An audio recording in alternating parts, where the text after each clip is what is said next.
C'est essayer de poser les problèmes, d'essayer de discuter, de dire, mais voilà, en réponse, ça doit être ça. C'est-à-dire à l'opposé des politiques qu'on nous impose depuis des années, hein, des mêmes solutions, parce qu'en fait, quand on écoute les Macron, les Fillon, même Le Pen, parce que Le Pen, encore une fois, l'anti-système, son programme économique, enfin celui du Front National, il n'y a strictement rien contre les entreprises, enfin, contre les patrons, contre les possédants, il n'y a strictement rien qui peut remettre en cause aujourd'hui la gestion telle qu'elle est de la société.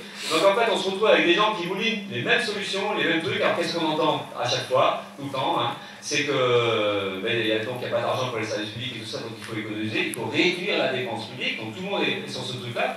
Et puis l'autre truc qui est fondamental et qui est commun quasiment à tous les programmes, c'est la question des cotisations sociales. Alors eux, ils appellent ça des charges sociales. Et la solution, et y compris le Front National, mais tout le monde dit ça, eh bien, on va réduire les charges sociales patronales.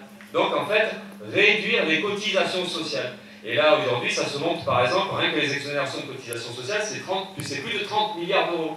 Donc c'est de l'argent, quand on réduit les cotisations sociales, c'est de l'argent qui ne rentre plus dans les caisses de la sécurité sociale, et donc c'est de l'argent en moins, hein, qui permettrait de financer l'assurance maladie, et puis y compris donc, avec toutes les branches de la sécurité sociale, c'est le chômage, ce sont les retraites, c'est tout ça. Donc on se retrouve toujours avec les mêmes solutions politiques. Et nous, on essaie de mettre en avant des solutions inverses, bon, qui sont en rupture avec tout ça, mais bon, c'est mettre en avant ça. Et nous, on dit que pour combattre le chômage et la précarité, la solution de bon sens, quand même, c'est celle d'arrêter une bonne fois pour toutes, de supprimer les emplois dans les services publics et d'interdire les licenciements dans les entreprises privées. Donc ça, c'est des solutions. Alors bon, qui a fait référence à Ruquier, ça a un peu rigolé sur l'interdiction des licenciements. Ils ont rigolé.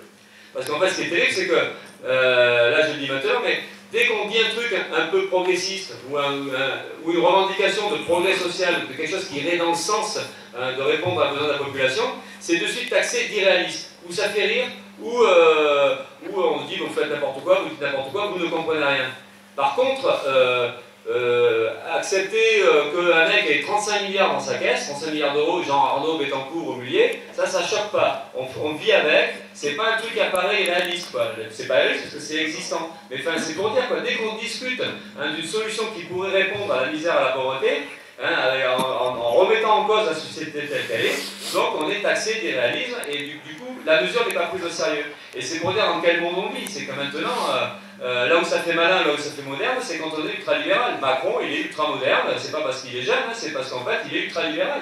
Et donc on dit, c'est lui, il est moderne. Il est moderne parce qu'il nous dit, ben voilà, il faudra continuer à réduire les charges sociales patronales, il va falloir même supprimer l'impôt sur les grosses fortunes, il faudra même réduire encore un peu l'impôt sur les sociétés, hein, l'impôt sur les bénéfices. Donc ça, c'est moderne, ça, hein, vous l'avez bien compris. Hein, tout ce qui va dans le sens de la compétitivité, c'est moderne. Le CICE, c'est moderne. Hein, 20 milliards ou 25 milliards d'euros distribués au patronat, c'est une idée moderne. Et ça, on ne conteste pas. C'est sérieux, c'est calculé, tout ça. Mais nous, si on dit, eh ben, on va interdire les licenciements, on va réduire le temps de travail pour tout le monde, en fait, l'idée toute conne, hein, de répartir le travail entre toutes et tous. Aujourd'hui, il y a 6 millions de chômeurs, même plus, hein, en comptant les précaires, les contrats partiels, enfin ça, c'est des millions de gens qui vivent, bon, il y a 9 millions de gens qui vivent en dessous du seuil de pauvreté, la plupart étant évidemment ceux qui sont au chômage, et y compris pas mal de gens qui vivent en précarité avec des petits contrats et tout ça. Donc quand on discute de répondre à ça, et que pour répondre à ça, il faudrait réduire le temps de travail, donc là il n'y a pas les affiches,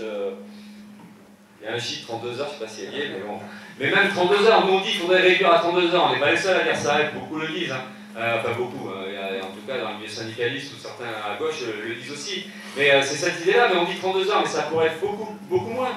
Parce qu'en fait, c'est comment on peut répartir le travail de manière à ce que tout le monde puisse avoir un travail.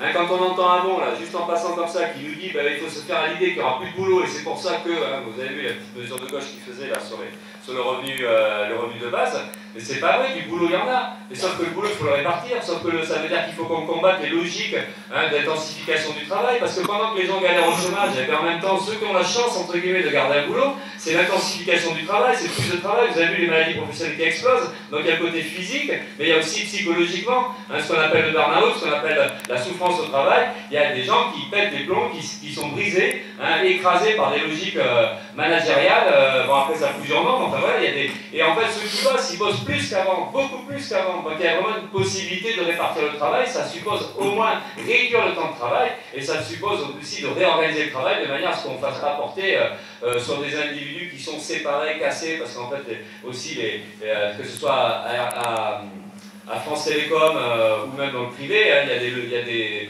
organisations du travail de plus en plus pointues hein, qui visent à casser les solidarités, qui visent à briser les relations sociales entre les gens et de manière à faire plus bosser les gens. Mais bon, tout ça c'est destructeur.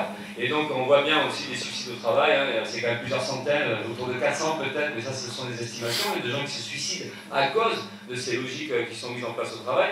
Donc voilà, donc du coup la réponse est forcément arrêter tout ça, arrêter cette spirale infernale et donc entraver la liberté patronale.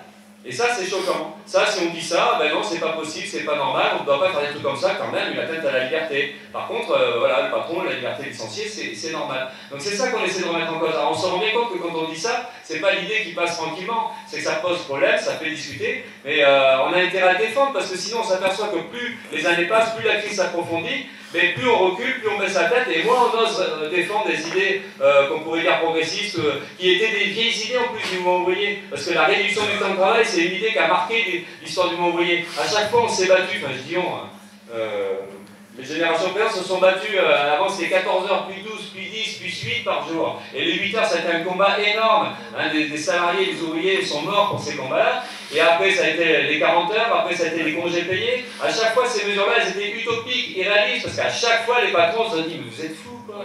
Si on fait ça, ça se casse la gueule. C'était ça tout le temps le discours. Il faudrait retrouver les presses, les déclarations de patrons, les déclarations d'entreprises au 19e siècle, au début 20e. Il faudrait aussi relire les choses sur le Front populaire en 1936, comment le MEDEF de l'époque qui répondait aux revendications des grévistes. Hein, il disait ça va s'écrouler, ça va, c'est pas possible. Et aujourd'hui on nous dit pareil. Donc il faut arriver à se remettre un peu dans tout ça et de dire mais oui, on a intérêt à défendre ces idées-là, être fier de défendre ces idées-là. Et évidemment qu'il faut réduire le temps de travail et qu'il faut donc même la retraite à 60 ans. Parce que la retraite à 60 ans, on nous dit ah ouais, mais bon, on vieillit plus, et puis en fait, on meurt vieux maintenant, donc c'est normal qu'on travaille un peu plus. Comme si c'était le but dans la vie de travailler toujours un peu plus. Dès qu'on gagnait une année de vie supplémentaire, il fallait qu'on travaille une année de plus. Enfin, c'est quoi ce truc-là? Mais en plus, c'est faux. L'espérance de vie globale, évidemment qu'elle augmente, puisqu'on est à 78, 79, 80, et encore l'inégalité, les femmes meurent après nous. Mais c'est faux en plus, parce que donc la moyenne, ok la moyenne, mais l'espérance de vie pour les ouvriers ou pour les boulots les plus difficiles, c'est 10 ans de moins. Et l'espérance de vie en bonne santé, c'est 59 ans pour les ouvriers. On se rend compte, à 59 ans, la plupart des salariés qui ont fait ouvrier au sens large, hein, dans l'usine, la caissière, la supermarché, même une infirmière aujourd'hui, elle s'esquinte physiquement. Elle ne tient pas jusqu'à 60 ans, c'est pas possible.